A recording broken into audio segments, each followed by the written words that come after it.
So this is how you can fix Roblox not launching in your PC.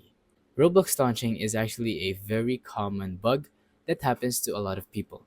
In order to fix this, you can actually go on ahead and delete the app and then search for Roblox in any kind of browser. Simply open up the Roblox link, and once you're here, it's going to ask you to sign in or sign up if you want to. So just type in your username and then password, your birthday, and your gender, and you can go on ahead and sign up. If you want to log in, simply tap on this to log in. So, once you're in the Roblox website and you're actually signed in to an account, you can go on ahead and choose a game. Simply tap on that game and then tap on play. It's going to start downloading Roblox and it's going to immediately launch and you can play your games on Roblox. That's pretty much it.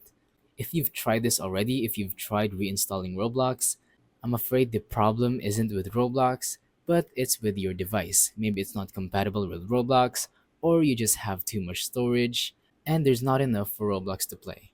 So that's pretty much it for this video. Thank you for watching. Don't forget to leave a like, subscribe, and let us know in the comments down below if the tutorial worked, or if you have any questions. Thank you and goodbye.